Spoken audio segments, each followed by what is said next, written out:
அதிமுக என்ற கட்சி இந்த தேர்தலுக்கு அப்புறம் இருக்காது என்பது தமிழக மக்கள். அதிமுக என்ற கட்சி இந்த தேர்தலுக்கு அப்புறம் இருக்காது. அதிமுக என்ற கட்சிக்கு வாக்களிப்பது பாரதிய ஜனதா கட்சிக்கு வாக்களிப்பது சமம். இந்த தேர்தலுக்கு பிறகு திரு எடப்பாடி பழனிசாமி அவர்கள், அவருக்கே நல்லா தெரியும் திரு எடப்பாடி பழனிசாமி அவர்கள் பொதுச் செயலாளராக இருக்க போவது கிடையாது என்பது உறுதி. ஏன்னா அது அவருக்கும் தெரியும். அது தெரிஞ்சுதான் அவர் வேற வழி இல்லாமல் இன்று அவங்க எல்லாம் பாரதிய ஜனதா கட்சியுடைய கட்டுப்பாட்டில் இருக்கிறார்கள்.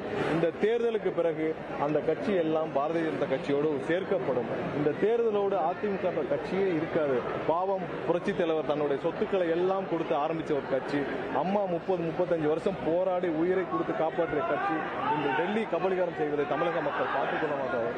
இன்று எல்லா இடத்திலும் அதிமுகவிற்கு வாக்களிப்பது பாரதிய ஜனதா கட்சிக்கு வாக்களிப்பதற்கு சமம். அதனால எந்த இடத்திலும் அதிமுக வேட்பாளருக்கு வெற்றி பெற போவது கிடையாது. எங்களுக்கு ஒரே போட்டி திமுக தான்.